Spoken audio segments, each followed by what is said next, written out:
Good afternoon, everybody.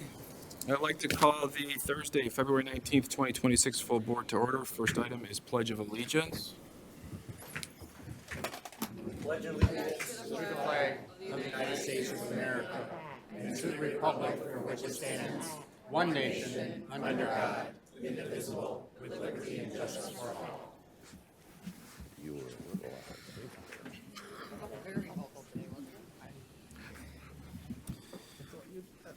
Okay, our next item is Invocation by Commissioner Kraft. Thank you, Mr. Chair. Please bow your heads.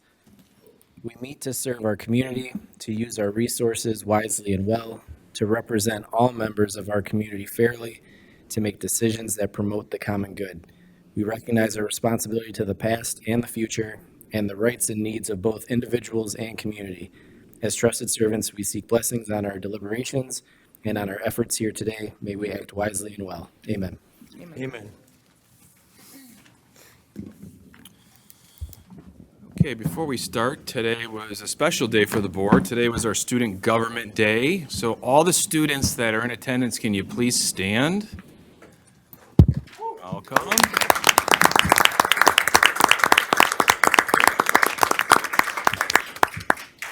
I also want to give a shout out to our staff and also MSU Extension, who's in the back. If they can stand too, thank you for participating today. We appreciate it. You did a great job.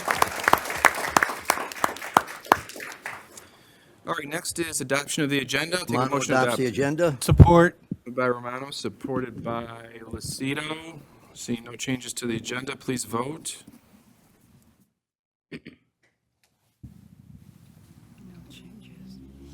Motion passes 13-0. Next is approval of minutes dated January 22nd, 2026. Need a motion to approve. Motion to approve Van Sickle. Support. By Van Sickle, supported by Perna. Seeing no changes to the minutes, please vote.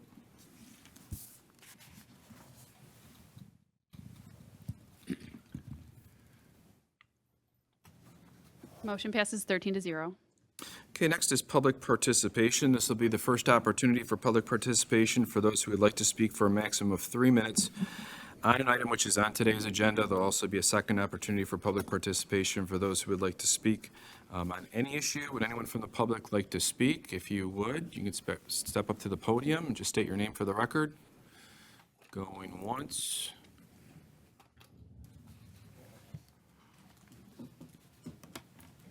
Hello, and thank you for the opportunity to comment. My name is Connie Jones, and I am a resident of Richmond, Michigan. I am here to request that the vote on the Solid Waste Management Plan amendment be postponed. The amendment posted online for public review is confusing and incomplete, making meaningful public discussion impossible. The public has not been able to express opposition because the process and the information provided has not been transparent or accessible in a coherent way. The information the county commissioners received at your February 12th meeting was essentially lobbying material from Waste Management. Waste Management is providing all of the data and all of the answers. Why is Waste Management determining our future? I am not opposed to the amendment outright. I am here because the public has not received the information necessary for a real public discussion to take place. That lack of clarity undermines transparency and meaningful public participation, which are the core principles of the Open Meetings Act and responsible county governance. A delay is not a denial. It is simply the responsible thing to do. If this amendment is truly in the best interest of Macomb County, it should withstand public review. Residents should have the time needed to read the entire plan, consider all options, and ask informed questions. I am asking you to postpone the vote so residents can review the full plan, understand the implications of this amendment, and participate in good faith. Please give the residents of Macomb County the time we need to understand a proposal of this magnitude. Thank you. Anyone else from the public like to speak? Going once, twice. We'll close public participation. Next item on the agenda is the public hearing on the Brownfield plan for 31327 Gratiot Avenue, Roseville, Michigan. I'm going to open the hearing at 3:07 PM. Is there anyone here for the public hearing?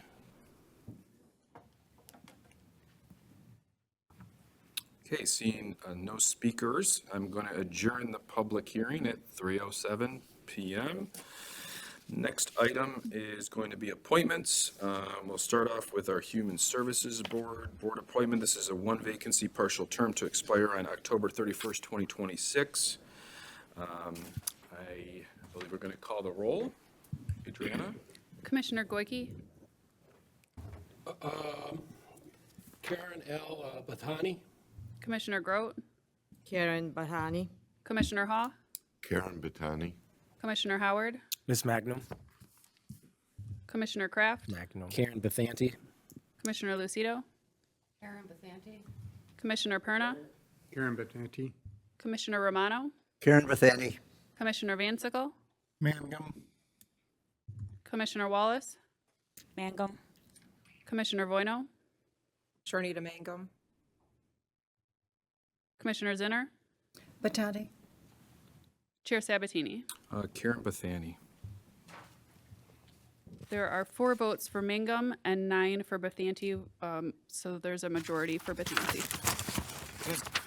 I'll take a motion to adopt Karen Bathanti. So moved. Support. Moved by Haw, supported by Lucido. Karen, are you here? Yes. I see her. No, don't see her. I just hugged her in the elevator, so I think she's here. Oh, she left. Thanks, Kenny. Okay, please vote. might I have was been going the to wrong recognize person. Karen and congratulate her on her appointment to the Human Services Board. So congratulations to Karen.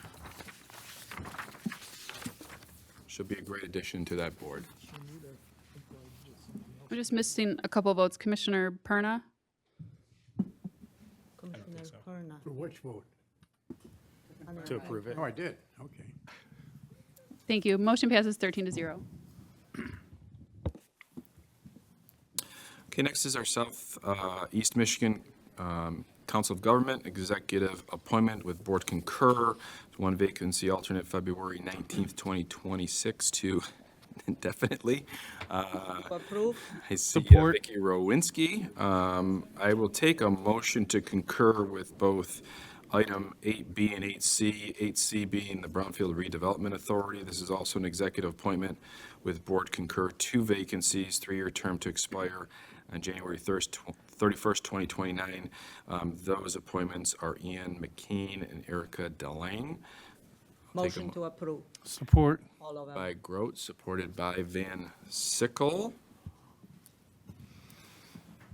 See any speakers? Please vote. And I'd like to congratulate both Vicky, Ian, and Erica to those committees. Motion passes 13-0. Okay, next is our proclamations. I'll take a motion to adopt 9A through 9D. So moved. Moved by Haas, supported by Lucido. I believe we're only presenting A today, so that is going to be the 25th anniversary of the Romeo District Library. And then we have 3 other proclamations that'll be presented at a later date, which is the proclamation honoring Sterling Heights Police Officer Matt Ortigando for saving the life of a child, and then also proclamation honoring Sterling Heights Police Officer Edward Talia for saving the life of a child. Those were both offered by Commissioner Romano and Commissioner Van Sickle and myself. And then also proclamation celebrating Anchor Bay Chamber of Commerce 50th anniversary by Commissioner Kraft. If we can vote on these, and then I will let Commissioner Goike present his proclamation.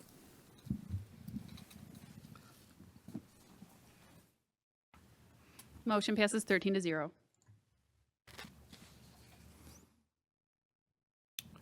Commissioner Gorky, are you presenting that today? Is there anybody here from Romeo? Step up. Okay. All right. Yep.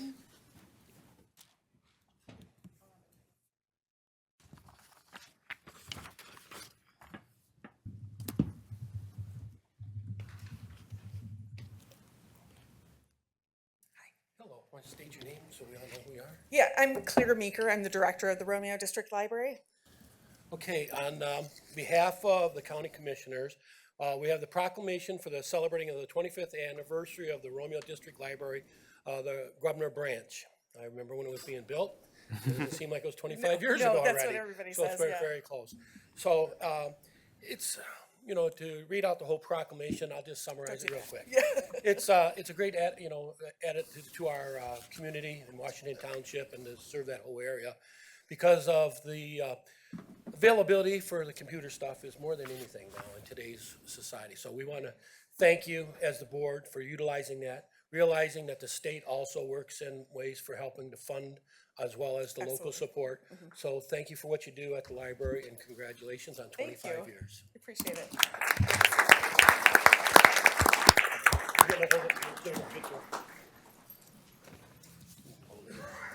Stand up here. Okay.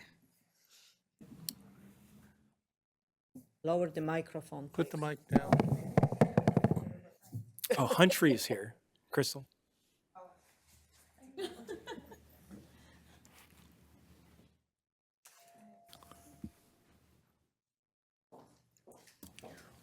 Thank you. Thank you. Thanks. once again. Appreciate it. Thank you, Commissioner. Commissioner Romano or Commissioner Van Sickle, would you like to talk, either of you, about the proclamation honoring the Sterling Heights police officers? When it comes to the proclamation itself, giving it out, speak then. Okay. Commissioner Kraft, anything on Anchor Bay? Just real quick, I will be presenting it at their celebration event next Friday. So if anybody wants to come, there's only a few tickets left. You can join me. Thank you, Mr. Chair. Thank you. Okay, next is presentations. I'll take a motion to receive and file 10A and 10B. Motion receive and file. Moved by Grote, supported by Kraft. This is the 2026 Student Government Day Scholarship Essay winner and also the BOC Casual Day Recipient Recognition, which is North Star Junior Sailing for January 2026. So we're going to do the Student Government Day Essay winner first. Crystal, do you want to speak to that? Commissioner Roy knows Oh. going to, and then we have Phil Gilchrist here. Yep. from the- And then Phil, where are you? I'd also like to give kudos to Advancing Macomb and Phil Gilchrist for their donation here for the scholarship. So Phil, if you'd like to say a few words too after Commissioner Voino, that'd be great. You can come up here with me. So I get the honor of announcing today's winner. We have received many, how many? 73. 73 essays. And the topic of the essay was social media and how it impacts your mental health. And it was open for students grades 9 through 12 in Macomb County, right? So a lot of competition, stiff competition out there because we had narrowed it down. The board staff did a lot of work and narrowed it down to the top 6 essays. And so reading those 6 essays, they were amazing. So we have some very bright, talented students, young people here in Macomb County. So nonetheless, the winner of the $1,000 scholarship. You want a drum roll? Drum roll. McKenna Howard. Unfortunately, she has an extracurricular activity and was not able to make it today to this meeting. Keep so. the 1,000. Thank you to Advancing Macomb. We really appreciate that. Yeah, next one. It's awesome. Who's number 2? Thank you, Commission, for inviting us to support this particular scholarship award again this year. Civic engagement is really important, no matter how old you may be, and so we're always very excited for Student Government Day and the number of students who participate, so thank you to all of you as well, and congratulations to our scholarship winner. Bill. Crystal, do you want to get all the students in there as well?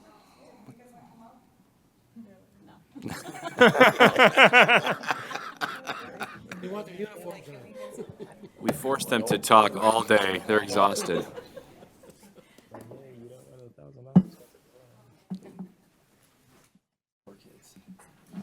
Which was a million. For the record, there's no relation.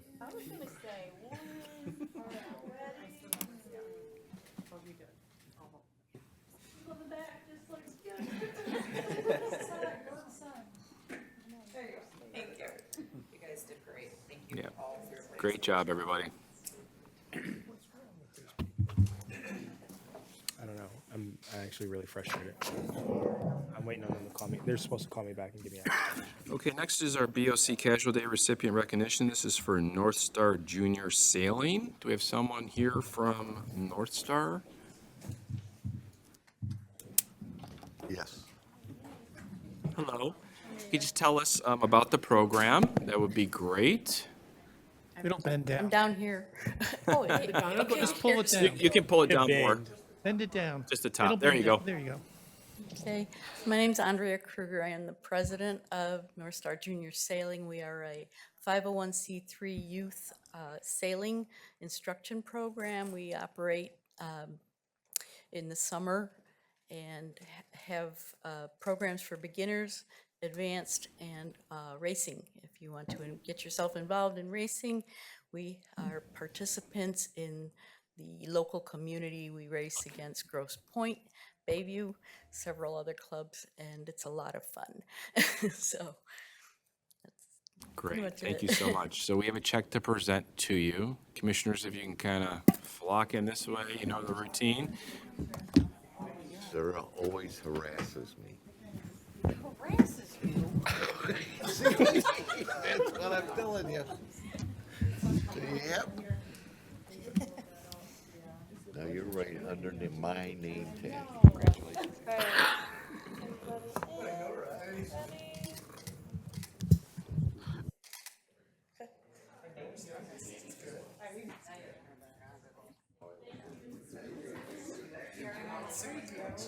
It's going to be a terrible picture.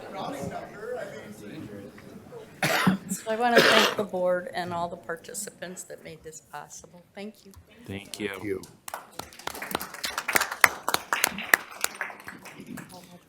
Did we vote on that?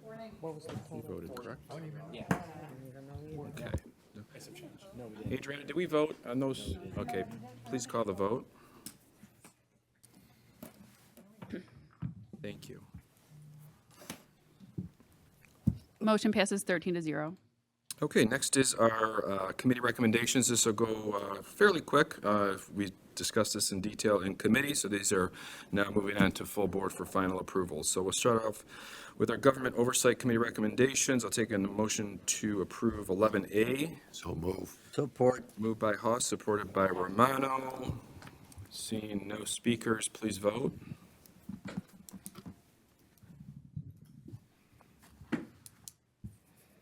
Motion passes 13-0. Okay, next is our Health and Human Services Committee recommendations. I'll take a motion to approve 12A through 12D. So Just as a note with 12D, the motion to approve will be as amended to decrease the position count by 1 FTE. So I'll take that motion. So moved. Moved by Van Sickle, supported by Zinner. Any discussion on these items? Seeing none, please vote.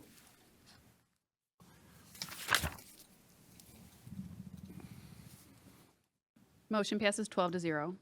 Okay, next is our Internal Services Committee recommendations. I'll take a motion to approve 13A through 13I. So move. Support. Moved by Haas, supported by Romano. Seeing no discussion, please vote.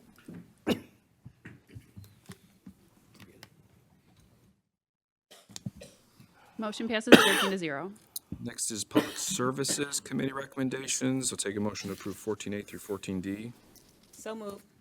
Support. Moved by Wallace, supported by Van Sickle. Any discussion on these items? Commissioner Howard? I just wanted to acknowledge someone spoke about the wastewater and treatment plant, and I've been doing a lot of research on this as well, and I just wanted to say the process for this, which I was not aware of prior to being a county commissioner, was this this process has been the plan has been in works for a long time, and that it starts actually with state mandates. So the state actually dictates a lot of how this board is formed and the entire process. So it does somewhat initiate with the county, like we are today, potentially going to approve this. And then it goes to the cities. The cities, then 2/3 of the cities have to approve. So this is the opportunity for folks that have opinions about it, like your local municipalities. We really believe in local control. I'll speak for myself. This is the opportunity to speak to your local municipalities about how that. And I've talked to residents from Lenox to Warren to Roseville about this issue. And so it goes back to the cities, and then it comes back to the board, and then it goes back to the state pending approval, and Eagle has to also approve it. And then there was a concern made by a resident at one of the meetings about Warren's role in this. Warren, as being the largest city in the county, our former public works director, who knows more about trash and waste than I do, not as much as Mr. Ken though, is also sitting on that board. So we do indeed have representation in that. And so I love and I respect everybody that has feedback on this issue. Would love to hear more about it. But this is our opportunities to talk to our local city councils, our local mayors about this issue. And if you feel strong about that, I encourage you. That's your greatest place for advocacy, is right there. Thank you. Thanks, Chair. Commissioner Goyke, did you want to add anything to that?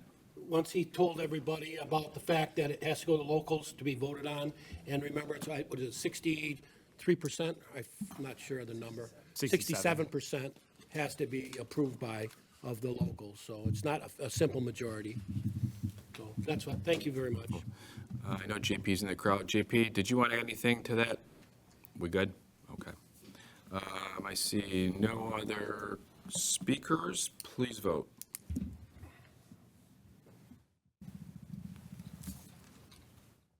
Motion passes 13-0.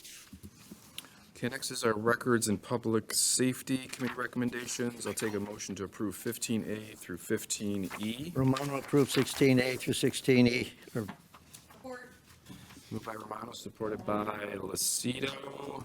Any discussion on these items? Seeing none, please vote.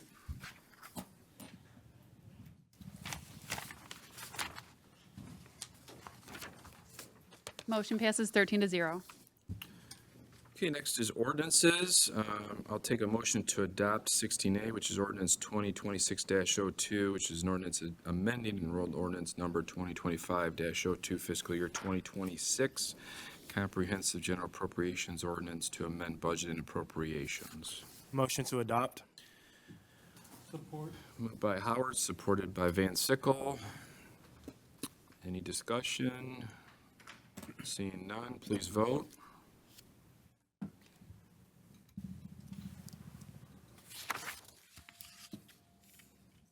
Motion passes 13-0. Okay, next is resolutions. I'll take a motion to adopt 17A through 17C. This is resolutions designating public fund depositories in compliance with Act 40 Public Acts 1932. Resolution 2026-14464, resolution approving a Brownfield plan for 31327 Gratiot Avenue, Roseville, Michigan, for the County of McCain. Pursuant to and in accordance with the provisions of Act 381 of the Public Acts of the State of Michigan of 1996.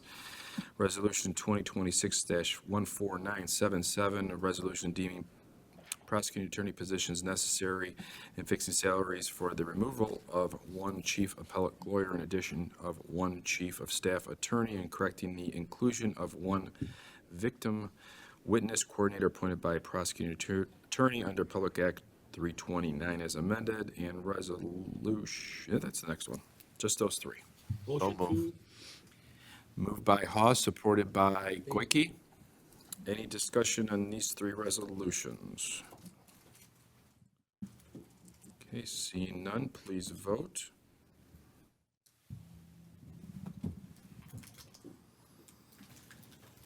Motion passes 13-0. Okay, next is 17D. This is a resolution 2026-15007, a resolution accepting partial dedication of Town Center Boulevard in Chesterfield Township. I'll take a motion to adopt as amended with corrections provided from Corporation Counsel. So moved. Moved by Kraft, supported by Lucido. Commissioners, are there any questions on this item? Seeing none, please vote.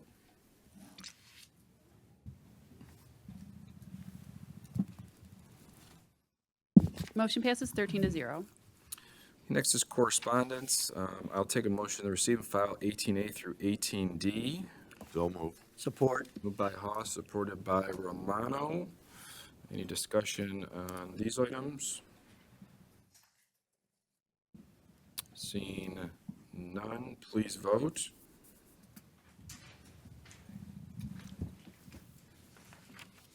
Motion passes 13-0. Okay, next is our board office update. I'll take a motion to receive and file the update. Motion to receive and file. Moved by Romano, supported by Lucido. Crystal, you have the floor. Good afternoon. First, I just want to thank all the commissioners who joined us today. We had most of the commissioners here for much of the day and every single commissioner here for the MAC meeting. I don't think we've ever had every single commissioner for that meeting, so thank you all for showing up. I know the students really enjoy it, and I think the commissioners enjoy it too. It's always so fun to watch. So thank you for making time to be here early for that. I have a few updates. We have a new office logo that matches what the other county elected officials are using. You'll see that on the top left of my report. We are experimenting with making it more BOC specific. So as we decide where we're going with that, we'll update you. There are current vacancies on this, terms that are ending on the CMH board. So those applications are due on March 10th. The board will be interviewing for that at the March Government Oversight Committee meeting and appointing a full board. You may have noticed the clerk certification page on our resolutions. That was something that would be requested for certain resolutions, and the formatting was always different. So we just standardized it. It's now attached to every resolution we do, so we don't have to worry about adding that or reformatting it. So just wanted to point that out. If you've noticed that, it wasn't always there before, it's always there now. And staffing updates, we're hoping to be full staff again by mid-March, have both the vacancy filled and have Savannah back. For our events and programs, if you want to participate in March's Reading Month and you have not let us know already, please let Becky know and she'll help schedule that for you. Student Government Day, as Commissioner Bueno just announced, we had 73 essays. We had 25 students RSVP. We actually had 17 who attended today.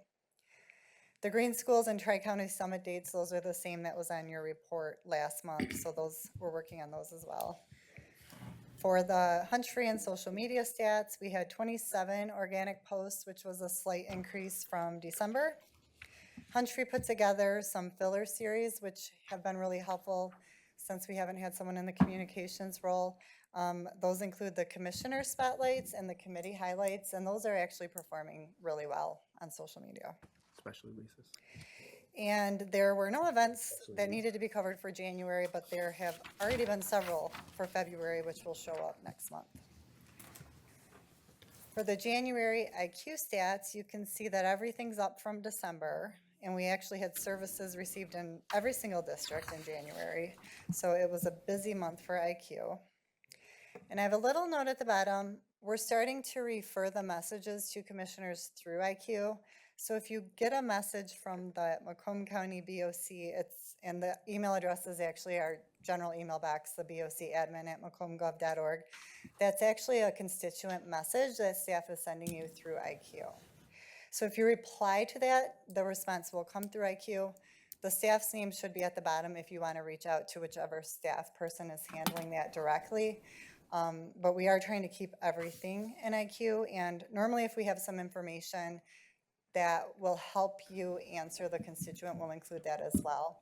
But I just wanted to make sure you recognize those because they may look like a phishing test or spam, and that's actually us sending you a message right from IQ. So that's everything I have on my report, but I'd be happy to answer any questions or talk about anything else. Thank you, Crystal. Commissioner Romano. Again, I just want to mention, Crystal, thank you, thank your staff. I think they do an outstanding job for us. Don't forget, they got 13 people that are bugging them every day, and I certainly appreciate what you guys do for us. I really mean that. It's, at times I keep Kyle on the hoof there, keeping him busy all the time. Same thing with Adriana, Becky, yourself, and poor Mr. Chair, he gets it all the time. But thank you, guys. I appreciate it so much. That's all I have. Thank you. Thank you, Commissioner. And just to follow up with that, Commissioners, we've been down 2 staff members, and Crystal and team have really stepped up and worked together as a strong team to support each other as we wait for Savannah to come back and as we try and fill that position of hers. So I just want to say thank you to all of them. They do a great Excuse me, job. Chair, I think I forgot to mention Luke, who always fixes our fixes that we mess up all the time. Yeah. Thanks, Luke. I'm sorry, Chair, thank you. He's always hiding behind the. Yeah, I know. I just wanted to thank him. Yes, but our entire team. Okay, thank you. I see no other speakers, so please vote.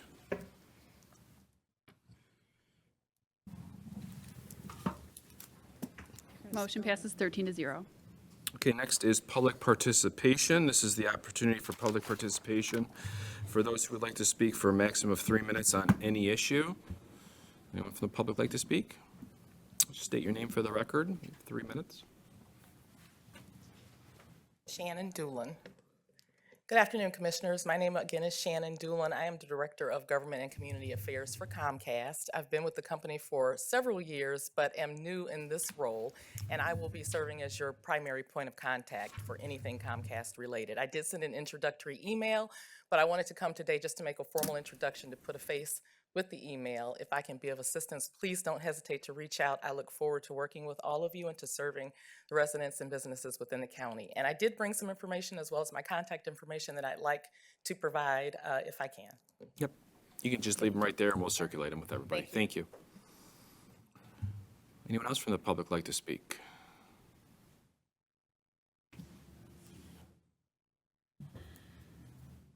Hi, good afternoon. This is Roger Goodrich from Sterling Heights. I just have a few comments to make regarding the November 2024 election. I put together some data on 8 county-wide races, the President, U.S. Senate. I combined the 2 U.S. Congress races. I combined the 13 state rep races. Then you have the prosecutor, the clerk, and the sheriff's race. Okay, 6 of those 8 races swung heavily in Republican favor with an average victory margin of about 67,000 votes. There's 2 races that are concerning to me. It's the U.S. Senate race and the sheriff's race. The U.S. Senate's race margin of victory for Mike Rogers was about 20,000 votes less than those other 6 races I just mentioned. And Ms. Slotkin won her statewide race by only 19,000 votes. And then the sheriff's race stands out as a big anomaly to me. Terry was a strong conservative candidate. Terry McCoskey campaigned as hard as anyone and had full support of the county GOP. He somehow lost to Mr. Wickersham by 21,923 votes. This is an 87,000 vote swing compared to the other races. And regarding absentee ballot, it's no secret that conservatives are not fond of absentee voting. In the category of absentee voting non-straight party, the president margin of the Democrat lead was 7,900. The U.S. Senate lead was 13,900.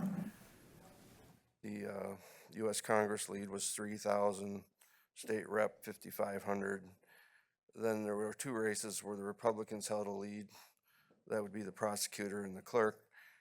And when you get to the sheriff's race, the Democrats had a 42,532 vote margin. So could it be that there was fraud in the U.S. Senate and sheriff's races in Macomb County in the November 2024 election. That is what I suspect and hope to one day be able to prove. Thank you. Would anyone else from the public like to speak?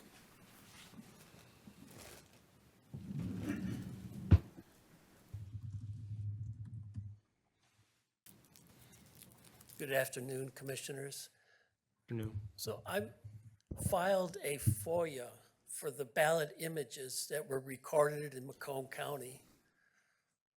My intention was to understand why the AV ballots were retabulated for Warren and Roseville. I have not yet received a very clear explanation, except that the settings were wrong, and don't worry, there's no problems. I need a little bit more than that. So I FOIA'd the ballot images, hoping to get every image of a sufficient quality that I would be able to resolve that dilemma and know what I need to do if I want to pursue something. So what I received was, as in a FOIA, it's a document. No documents can be created. It's an as-is version of the ballot images in the possession of the clerk. So I suspect that the clerk had made copies somehow. We believe that by the date of the documents. But the originals are encrypted. They're on the flash drives that were on the tabulators. They're secure. I mean, we don't suspect that there's any real problem with those original versions. But as a citizen, I'm entitled to see the images. I may have to pay for those images to be produced. But I would expect that the board would consider that they have a role in this too, that they could also order a production of every ballot from Macomb County that is encrypted and on these tabulating machine drives. So this would allow me as a citizen to see the ballots that I have a right to see. Now, I could pay for it myself. I don't know what the cost is now. I don't want to burden anybody with running the numbers. If the commission determines that there is a large enough public need to actually have that work done at the expense of the clerk's office. So this is what I'm asking for. I have a series of bullet points that support my case. I'll send those to you in email so that you understand that You we're have really 30 trying seconds. to get to the right answer. We're trying to truly understand, and it's not just about the past. I'm looking towards the future. There's going to be new equipment for running elections in Michigan. It's another couple of generations in technology. I've worked with this technology. Data size is not the problem anymore. We need to be able to see the images in an electronic form, and it should be routinely produced by the government and available to the public. However, there are problems that could be resolved, such as a small jurisdiction that has a very few votes. Your time is up. Thank you very much. So please consider it. And I would say that that's probably the only anomaly that would have to be dealt with. Thank you. Thank you.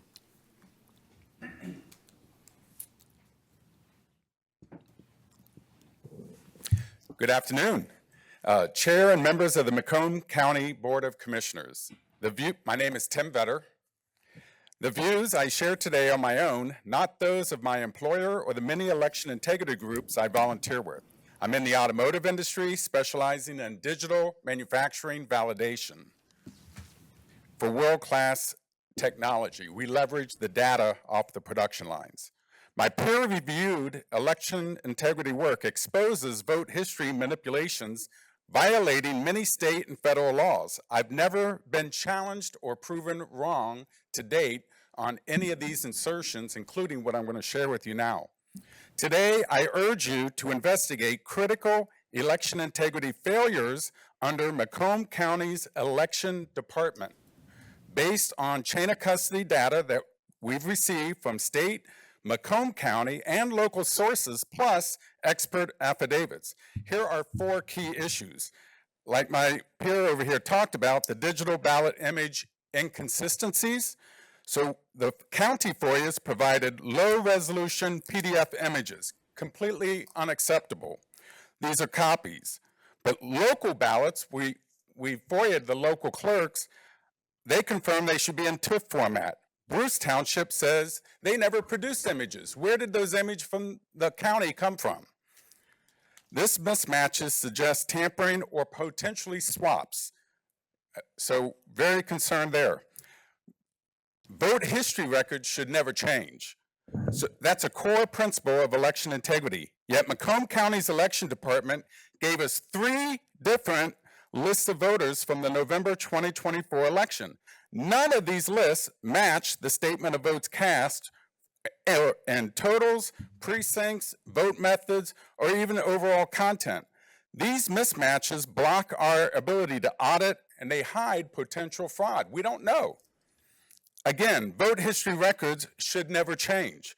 We've documented 6 manipulation methods in statewide BOE voter files. This is the statewide data. So where is the investigation into this data, which is relative to Macomb County? Vote histories are being added, scrubbed, altered, duplicated, switched from in-person to absentee, You have and also 30 transferred seconds. between voter IDs. This is all a violation of state and federal law. Lastly, vote history records should never change. And again, where is Macomb County now that Secretary of State Benson has directed local clerks they must destroy the electronic poll book list of voters?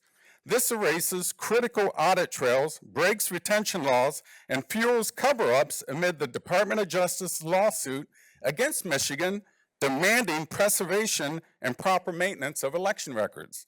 So I want to sum up by saying, commissioners, these aren't theories. They're proven with data, FOIAs, affidavits, and Macomb County has bungled FOIA requests, ignoring manipulations, and skipped the accountabilities for all of these issues that I just described to you. And they're not responding to our follow-up for emails or responding to our public media reports. We need real action, independent audits, preserved records, and accountability. True election integrity depends time on is the right up. leadership running for Secretary of State. Thank you. Thank you. Anyone else from the public like to speak?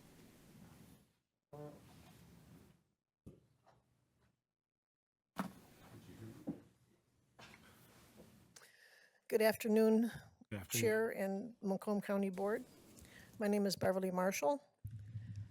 I'd also like to speak about election integrity. In the February 2025 newsletter on the Clerk's Corner here, the heading stated that changes made after 2020 election help restore confidence in election process. The forensic audit conducted by Ben Cotton in Macomb County included a hash validation and led to the establishment of new enhanced security protocols for future elections. This audit was part of efforts to restore public confidence in the election process following the concerns about election integrity. Around November 2021, Ben Cotton from Cipher Technology conducted a forensic audit of the election servers in Macomb County, Michigan. Ben Cotton's forensic audit indicated that voter data may have been compromised.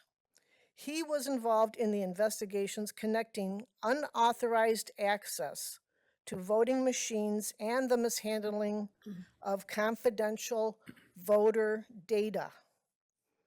The forensic audit conducted by Ben Cotton in Macomb County raised concerns about the following types of voter data that may have been compromised, such as specific compromised voter data was the driver's license numbers, which is an important identifier that can link voters to personal accounts and services. Birth dates, sensitive personal information that can be used for identifying, verification, or fraud. Voter history, data regarding past voting participation, which might include elections of individuals, how they voted, and their choices, if available. So the content of data compromised. There was unauthorized access. The audit suggested that improper sharing of this data. The potential risks. With this data, there's a risk of identity theft, unauthorized voting, or other forms of election fraud. Data breaches like this could undermine public trust in the electoral process. You have 30 seconds. So my question for the board is, did the County Commission Board have those detailed reports and findings of this compromised data? Did you ever get them? And if not, you should have them. So the impact of the audit and the findings from the audit led to significant changes in our election processes here in Macomb County. Some of them are very good with the watermark ballots and such. But these measures were aimed to increase transparency and security. But what about what had happened? We need to know as a public what type of data that was compromised and the specifics of that. And I think the board should have that information. Thank you for your time. Anyone else from the public like to speak?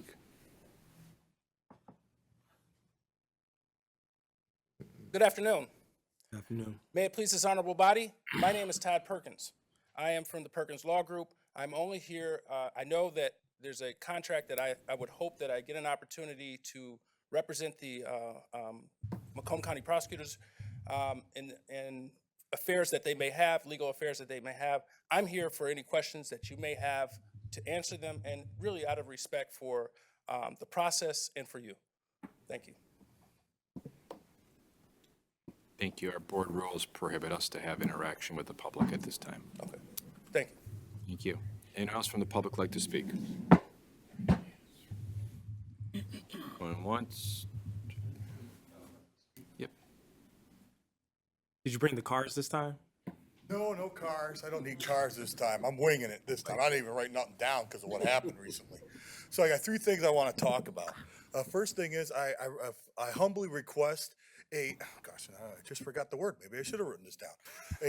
I know that we're working on resurfacing North River Road right there at 94, and I humbly request a feasibility study to change that intersection from traffic lights to roundabouts, because I feel like that area would really benefit from roundabouts.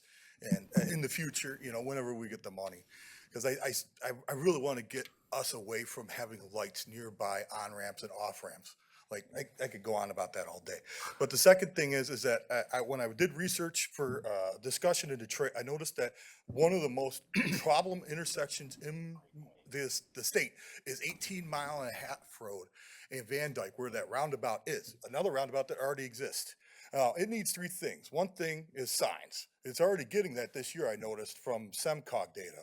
So I believe that that's already been taken care of, because there's no signs out there telling you what lane to be in to go, whether you want to go to northbound 53 or to where. So when the people get confused, they just hit each other because they don't understand which way they're going. The other thing I noticed is when I look at Google Maps, I see that the big issue is that there's too many lanes going one way and another way, mainly getting on and off of M53 northbound.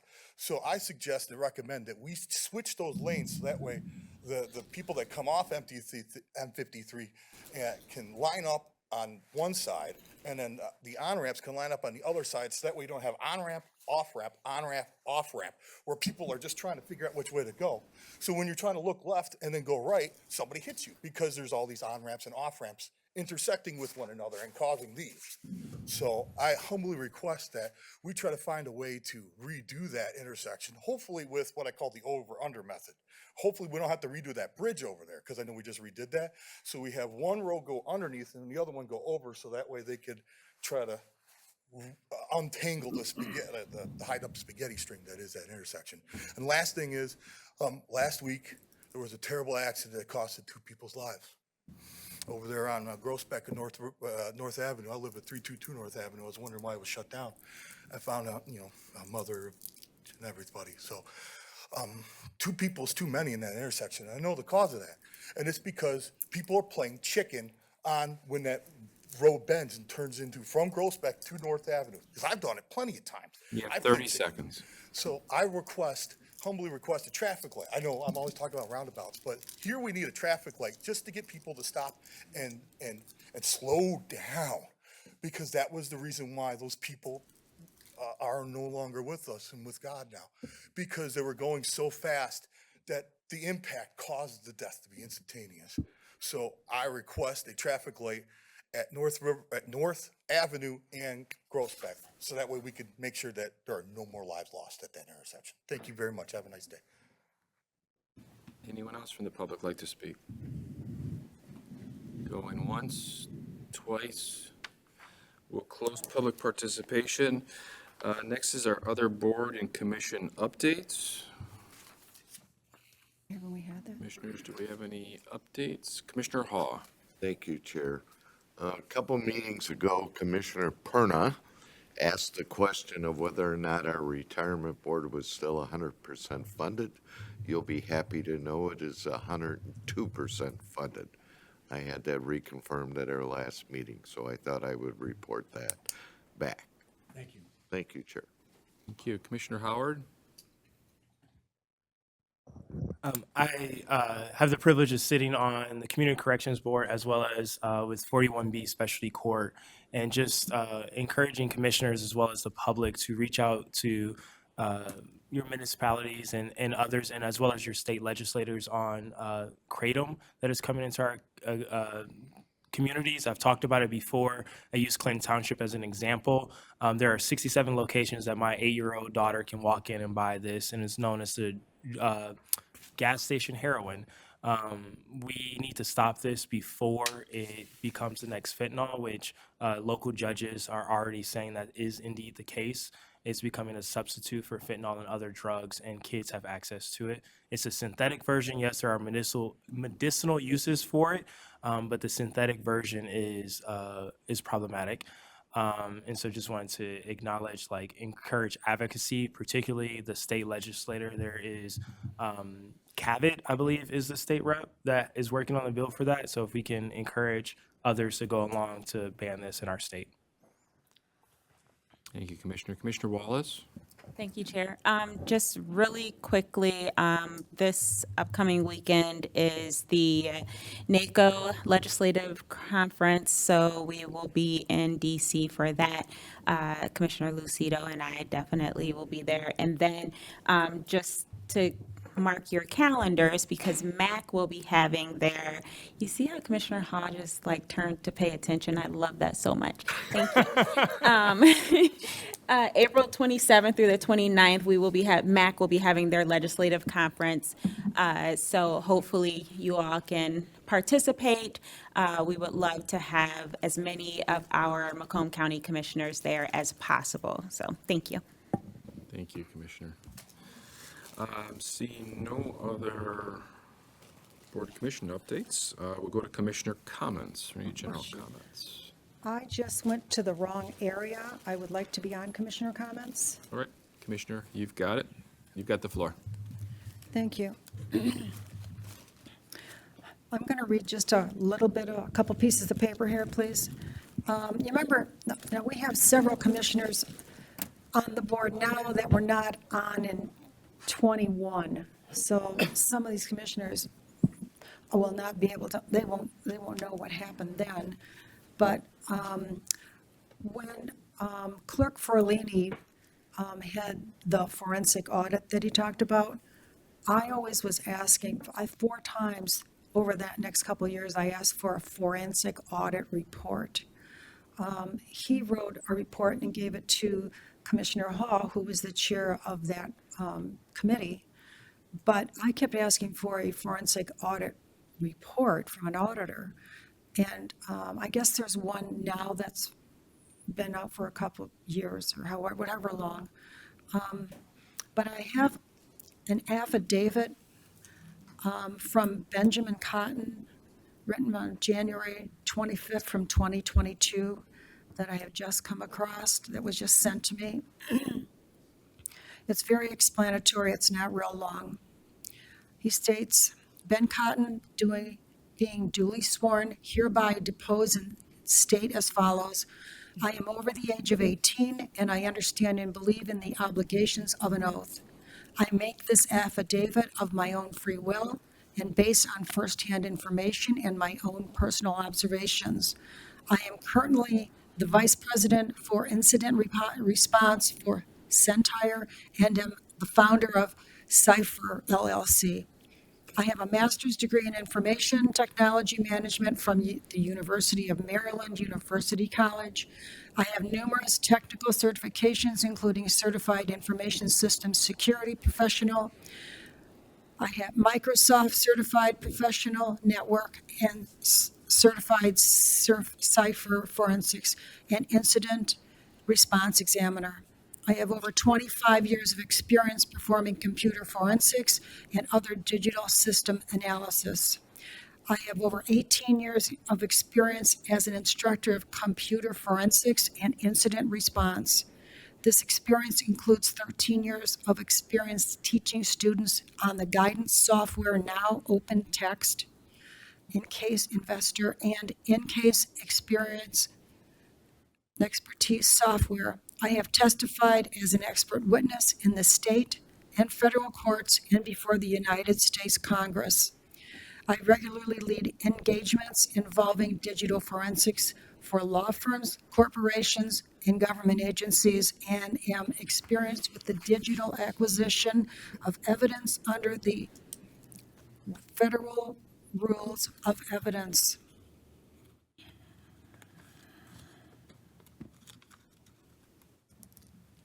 Sorry, they're sticking together. I had the opportunity to observe Pro-V&V personnel acquire the hard drives of a voting system preparatory to performing an audit on the system. Pro-V&V is one of the 2 vendors approved by the U.S. Election Assistance Commission, and we're following EAC-approved processes and procedures. In the course of this observation, the following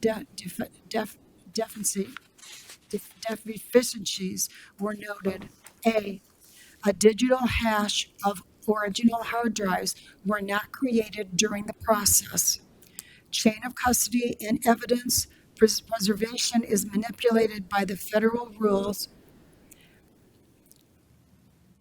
of evidence and as a matter of course in best practices in any digital audit or examination.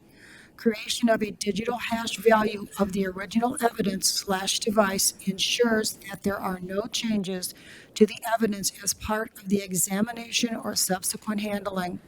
Without this principle of digital forensics, any evidence that cannot possess this digital hash would not be accepted as evidence in legal proceedings.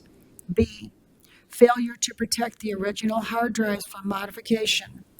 One of the basic principles evidence is that original evidence must not be modified as part of any imaging or preservation process.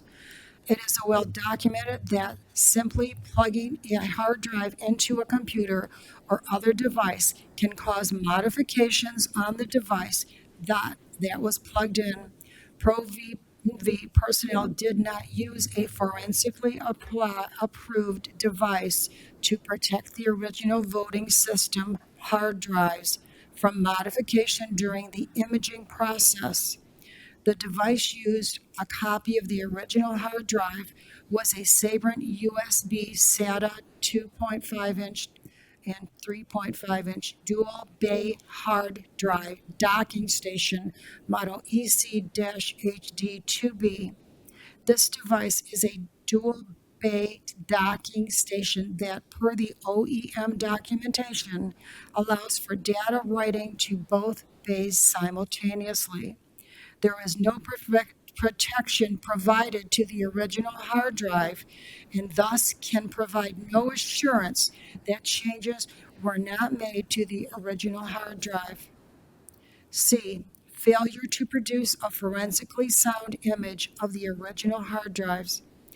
As a matter of practice, examiners and auditors will connect original hard drives and devices to a forensic write block device and utilized forensic software to create a bit-for-bit forensic image file of the original digital device.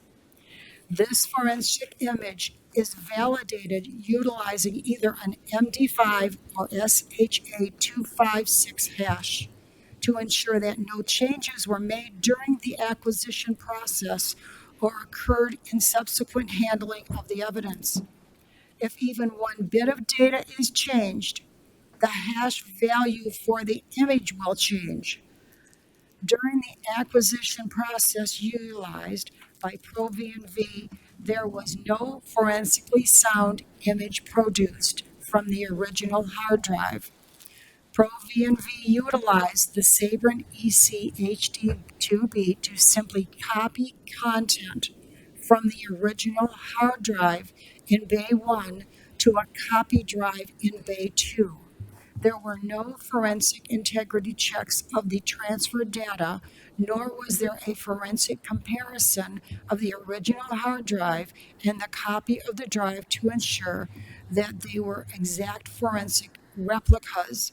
The packaging of the Sabrent EC-HD2B implicitly states that both reads and writes are permitted simultaneously to both bays, thus eliminating any claim of forensic integrity by the auditors.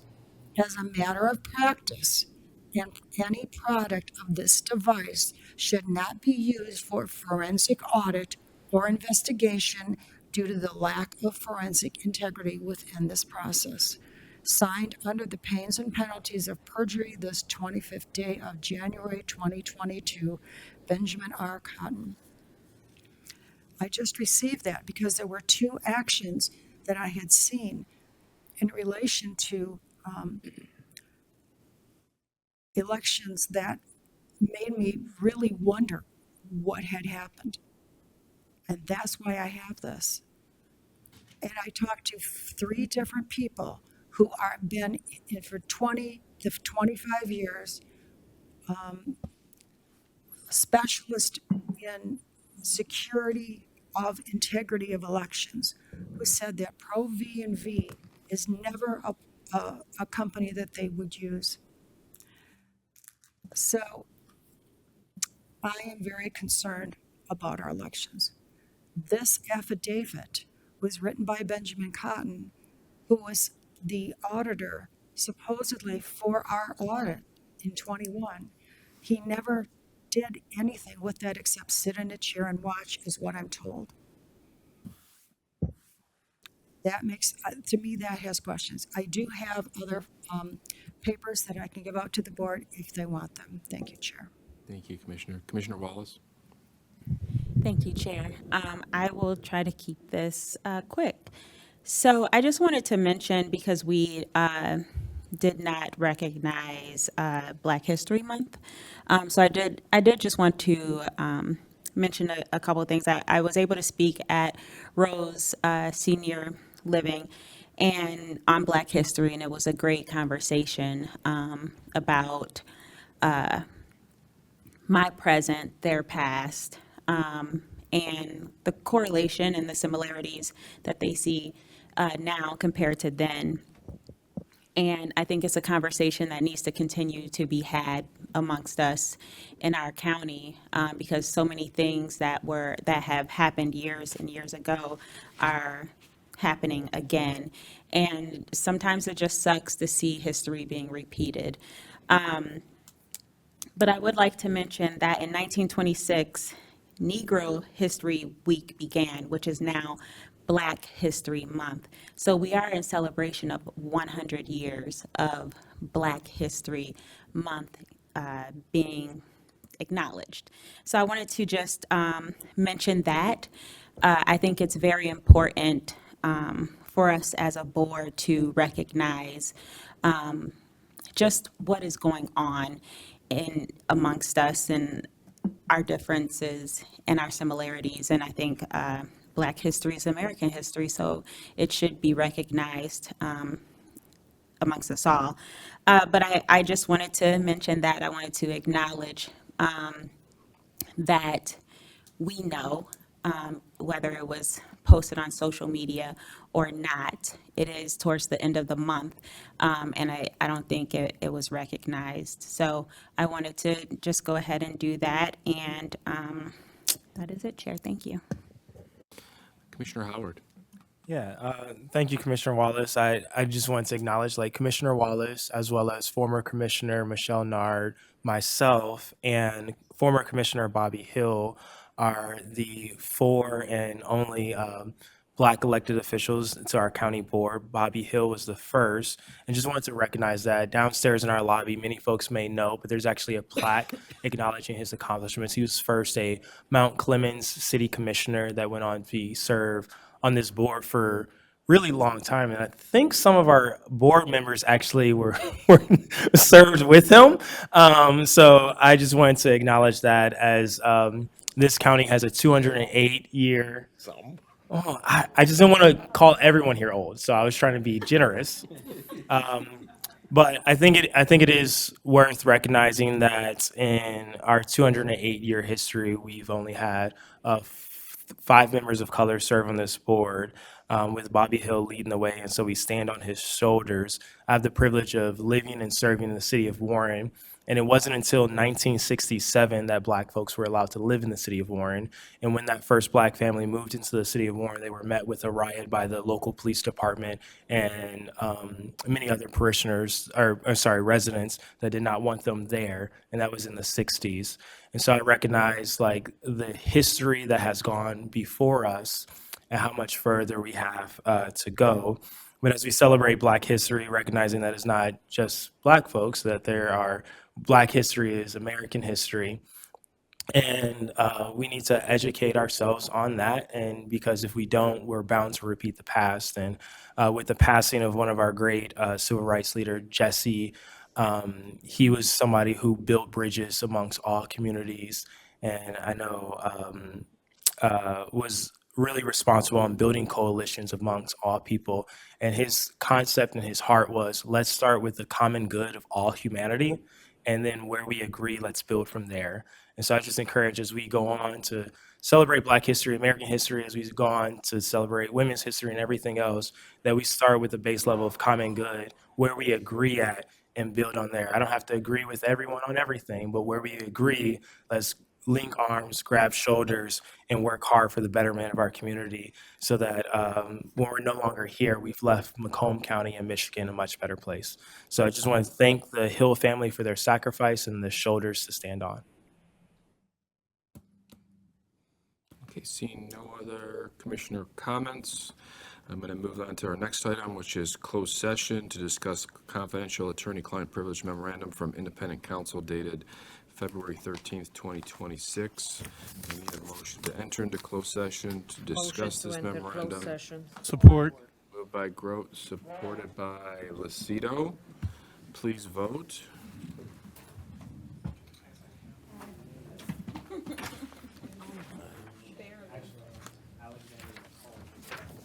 Motion passes 12-0.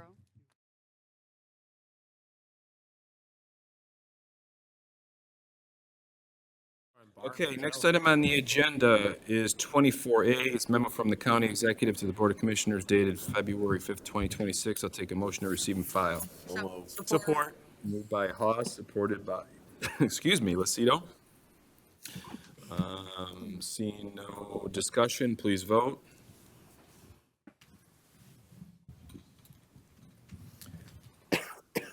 Motion passes 12-0.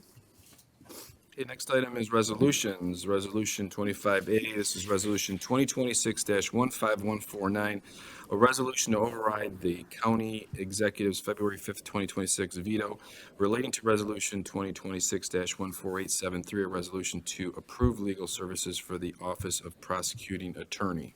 Motion to approve. Support. Made by Lucido, supported by Howard. Any discussion on this item? Seeing no speakers, please vote.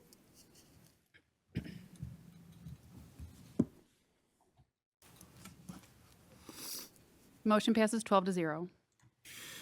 Next item is item 25B, Resolution 2026-15249, 26-14996, a resolution to approve legal services for the prosecuting attorney. Motion to approve. Support. Moved by Kraft, supported by Wallace. I see no speakers. Please vote.